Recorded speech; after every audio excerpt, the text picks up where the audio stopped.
So welcome to this second lecture on physical chemistry, and in this lecture we're going to be introducing a term called enthalpy, and we'll be looking mainly at experimental ways to determine the heat given off in a chemical reaction.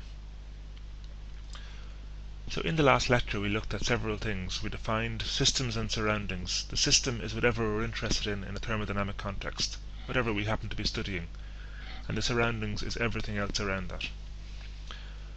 We said that energy can be transferred in two ways: heat, given the symbol Q, and work, given the symbol W. We defined the first law of thermodynamics and said that mathematically the first law can be expressed as delta U, the change in internal energy, is equal to Q plus W, the amount of heat and work entering a system minus the amount of heat and work leaving a system. And then we looked for the rest of that lecture at measuring pressure volume work, the most important type of work to chemists, because chemical reactions, they may give off gases and therefore there will be a change in volume. So in today's lecture we're going to look at how we can determine the amount of heat given off in a reaction. And then once we know this, we'll know both of our terms in the first law of thermodynamics, both Q and W. We'll know how to measure those, so we'll be able to use these in the first law. First of all, enthalpy. Chemists tend to use enthalpy instead of internal energy because, as we'll see later on, it's a much easier term to measure. Enthalpy is defined as the internal energy plus PV, the pressure volume work. Now, at constant pressure, like most chemical reactions we would do, we can keep the P constant. So I don't put a delta before the P, but I put a delta before everything else. So delta H, the change in enthalpy, remember we're always interested in change in thermodynamics, the change in enthalpy is equal to delta U plus P delta V. So I put a delta before everything in my expression for enthalpy, except P because it's constant pressure. But in the last lecture we said that delta U is Q plus W, that's the first law of thermodynamics, and we said that work is equal to minus P delta V. So if I sub in both of those expressions, I have in my original enthalpy equation delta H. Instead of delta U now I put in Q plus W, and instead of plus P delta V I put in minus W. So now I've got delta H is equal to Q plus W minus W, so obviously delta H is equal to Q. I put in a little subscript P here just to highlight to me that this is at the constant pressure condition.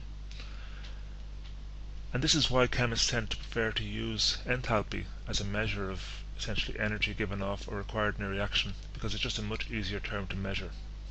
Because we do most things at constant pressure, it's easier to measure the heat given off in a reaction, and therefore we can relate that to enthalpy, which itself relates to internal energy. So this is why we talk about exothermic and endothermic reactions, because enthalpy is a much easier term to experimentally measure. So enthalpy is equal to the heat given off or taken in at constant pressure. Now we're going to come back to this in more detail next time, but for the rest of this lecture we're going to look at measuring Q, the heat given off in a reaction. And if we remember that Q at constant pressure is equal to the enthalpy, we'll be able to use those values next week. So just to remember really to highlight that we're going to be talking about Q for this lecture, but we can relate that to the change in enthalpy, delta H, at constant pressure. Okay, so we're going to look at two methods of calorimetry this week. Calorimetry is essentially ways of measuring heat given off or taken in during a reaction. And then we'll look at two more methods next week. This week we're going to look at chemical calorimetry, in other words, calorimetry given off by a chemical reaction. A chemical reaction is where two things combine, they react and form different products, and they either require or give off heat. Now last year you would have done the experiment using a calorimeter, very simple experiment where you have a reaction vessel with adiabatic walls.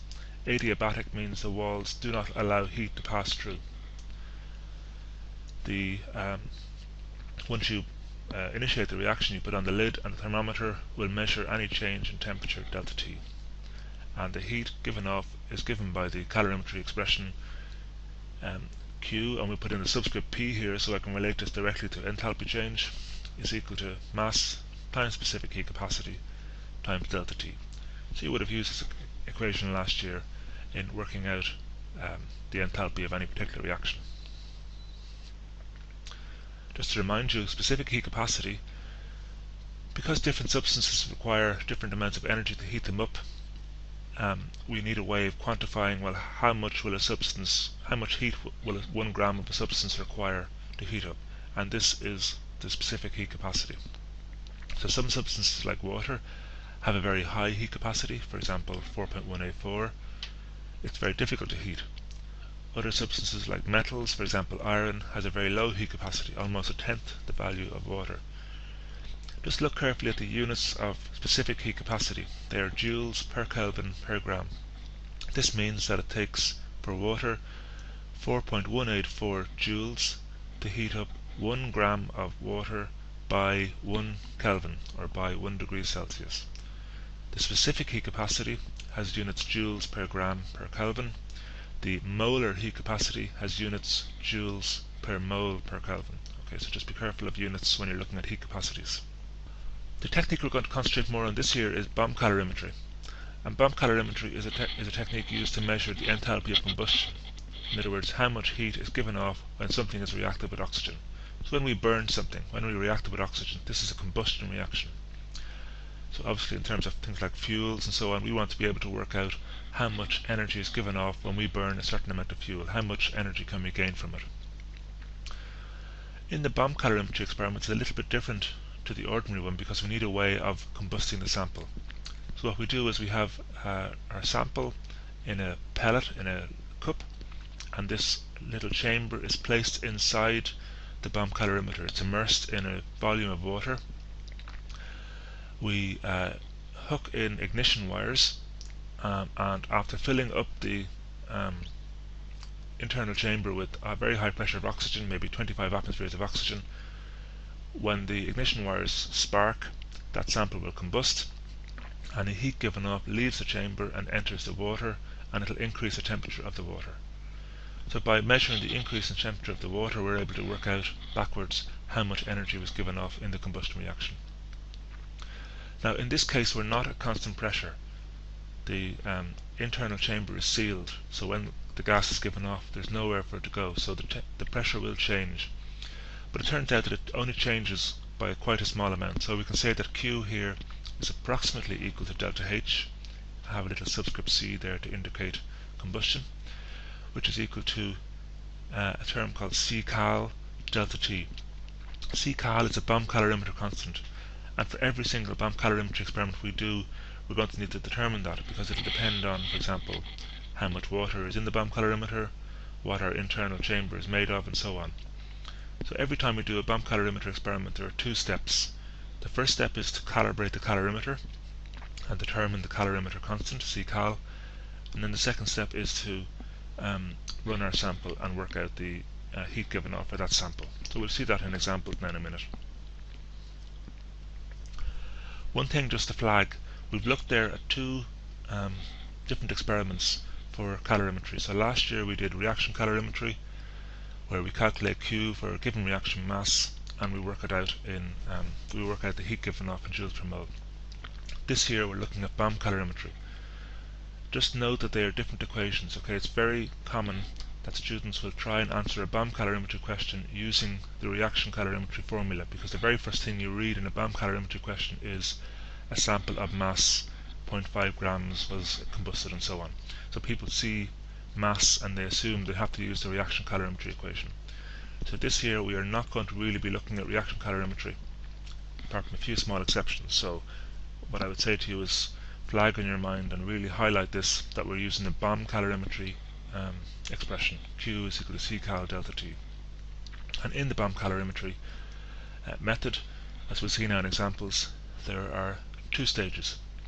The first stage is to determine the calorimeter constant using a known substance. What I mean by this is we will use a substance where we already know Q, we measure delta T, and that allows us to work out Ccal. And then the second step is to put in our unknown substance. We now know Ccal from the first part, we measure delta T, and that will allow us to evaluate Q. So we'll see this now in examples. So let's look at how this experiment will be done experimentally. I have 0.825 grams of benzoic acid. So the benzoic acid would be placed in a pellet, and inside the bomb. The bomb is then oxygen is then added to the bomb at very high pressure, and then that's placed into our bomb calorimeter. We then fill this up with water. So we fill it up with a known volume of water, so that means we can repeat it exactly the same for the next time. We assemble the bomb calorimeter, hook up the fuse wires, and then we can ignite. The fuse wires explode the sample, and the temperature change is noted, and we see here it's gone from 25 degrees to 27.11 degrees Celsius. We then repeat the experiment for our sample, so this time I'm choosing sucrose. Let's say it was 1 gram. So exactly the same experiment, put our sucrose in. We usually wrap the fuse wire around the sample so that we get very good contact between the fuse wire and the sample. So we usually make it into little pellets. Then we can add our bomb to the bucket again and fill it up with water. Assemble the calorimeter, and in this case we see after igniting the temperature rise goes to 26.6 degrees. So we had a temperature increase of 1.6 degrees. So very often questions like this where there's an awful lot of numbers being given, it's useful to make up a little table. So here I've written down my two substances, benzoic acid and sucrose. For benzoic acid, this is my known substance, in other words it's a substance I already know Q for, minus 3227.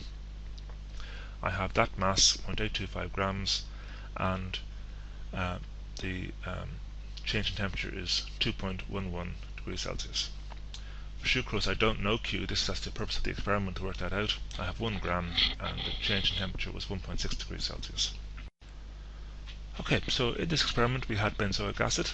So the first step is to calculate the calorimeter constant using the value of the known substance, which is benzoic acid. We know its enthalpy of combustion Q.